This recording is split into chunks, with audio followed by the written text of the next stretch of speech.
Assalamualaikum warahmatullahi wabarakatuh.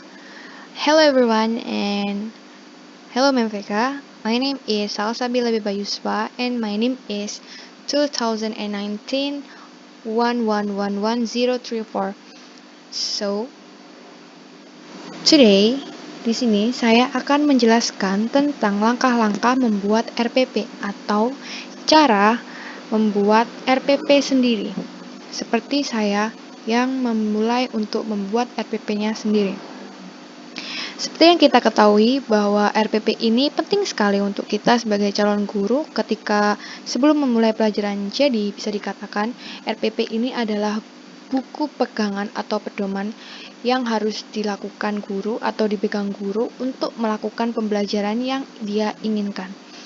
Jadi kita sebagai seorang guru wajib memiliki perangkat RPP ini. Nah, di sini saya akan memberikan contoh dari RPP yang sudah saya buat beberapa hari yang lalu. Semoga apa yang saya berikan kepada kalian bisa bermanfaat juga untuk kalian yang sedang belajar membuat RPP-nya sendiri.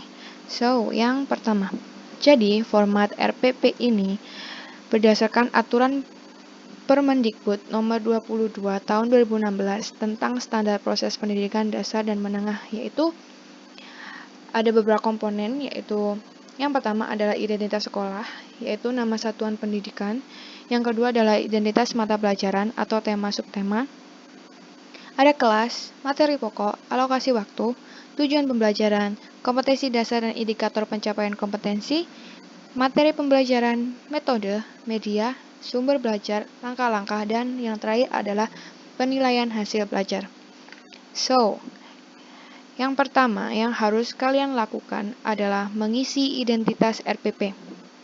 Seperti yang bisa kalian lihat di dalam kolom ini, yaitu ada mengisi identitas sekolah atau nama satuan pendidikan, identitas mata pelajaran atau subtema, lalu ada kelas atau semester, materi pokok, dan alokasi waktu. Yang pertama, kalian harus mencantumkan RPP ini dibuat untuk jenjang sekolah pada jenjang mana.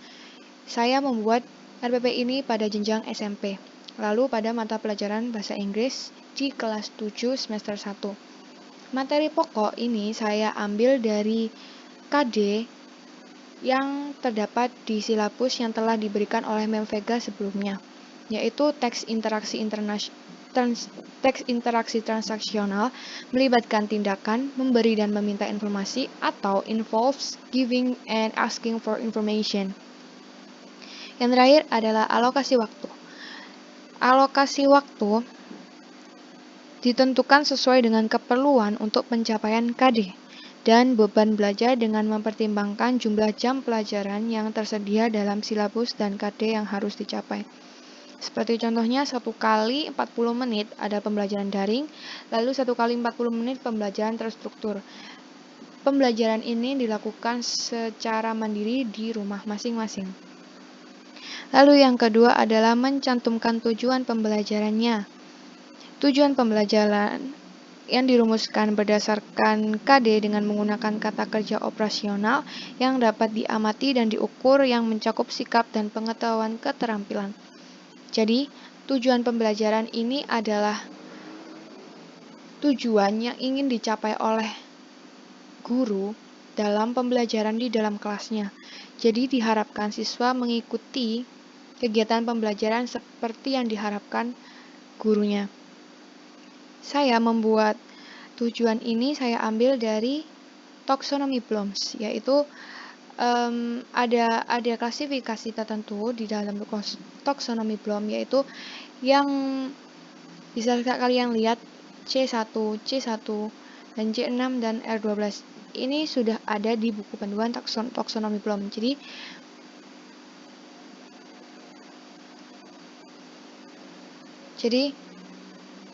ketika kalian membuat RPP, kalian harus melihat kalian ingin seperti apa nanti kegiatan pembelajaran yang akan kalian lakukan di dalam kelas.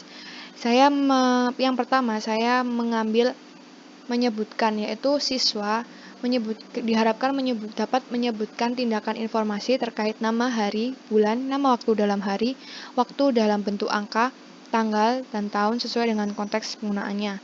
Yang kedua adalah siswa dapat mengidentifikasi, yang ketiga menulis, dan yang terakhir adalah menghafal.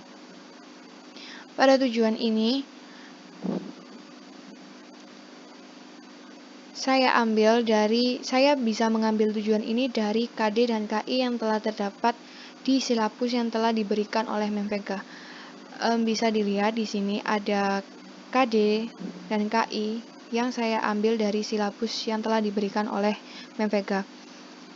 Saya mengambil KD 3.3 dan 4.3, yaitu mengidentifikasi fungsi sosial, struktur teks, dan unsur kebahasaan teks interaksi transaksional, lisan dan tulis yang melibatkan tindakan memberi dan meminta informasi terkait nama hari, bulan, nama waktu dalam hari, waktu dalam bentuk angka, tanggal, dan tahun sesuai dengan konteks penggunaannya.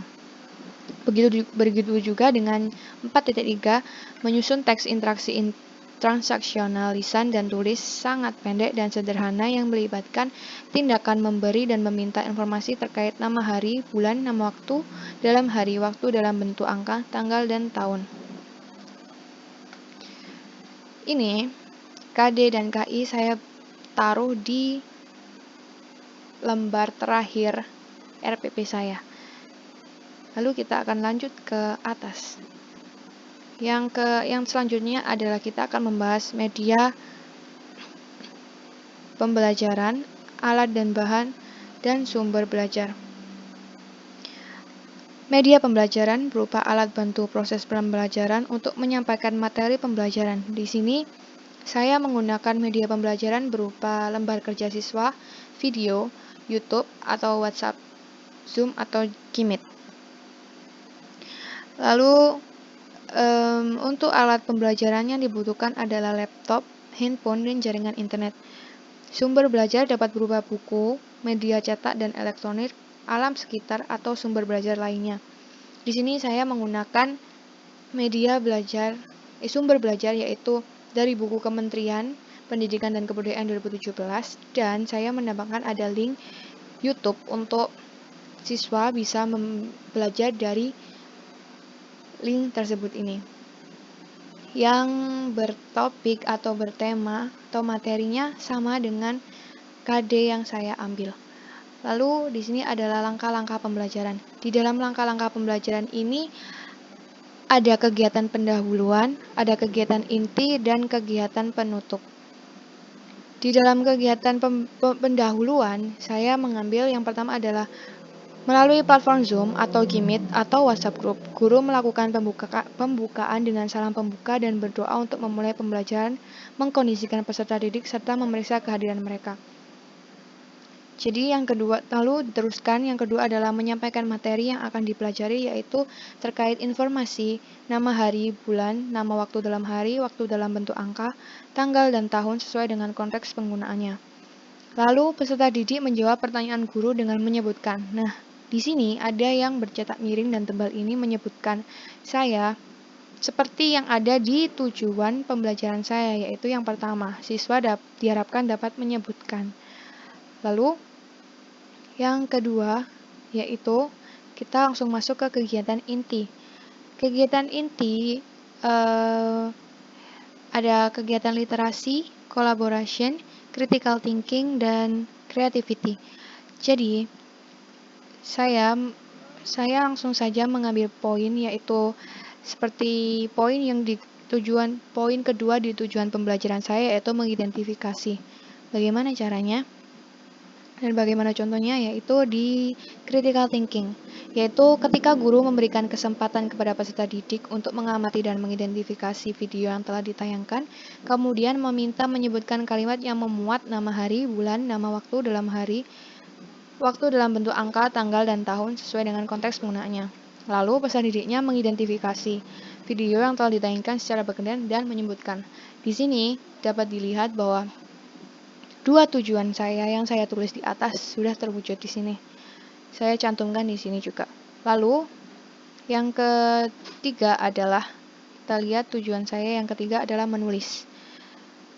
Saya menaruh tujuan menulis ini pada creativity, yaitu ketika guru memberikan kesempatan kepada peserta didik untuk mengumpulkan informasi dari video yang ditonton dan menuliskan pada file lembar kerja yang telah diberikan pada WhatsApp group.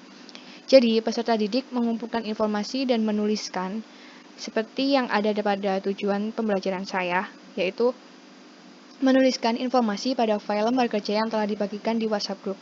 Hasil pekerjaan ini akan dikumpulkan melalui platform WhatsApp group. Terus yang terakhir dari tujuan saya adalah menghafal. Pada tugas kali ini, yaitu guru memberikan kegiatan mandiri kepada peserta didik untuk menghafal dan mengingat kembali kalimat yang memuat nama hari, bulan, nama waktu dalam hari, waktu dalam bentuk angka, tanggal, dan tahun sesuai dengan konteks penggunaannya.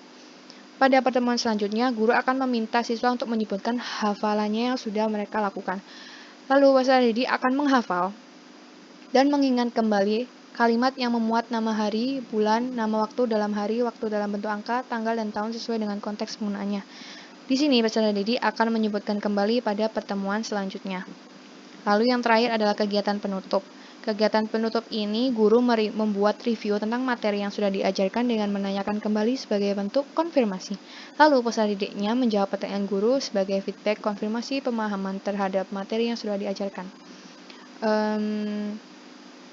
Menurut saya, sekian dulu dari saya. Untuk hari ini saya akan membahas hanya sampai pada langkah-langkah pembelajaran saja. Mungkin akan di pertemuan selanjutnya saya akan membahas tentang penilaian hasil belajarnya. Sekian dari saya dan terima kasih. Wassalamualaikum warahmatullahi wabarakatuh.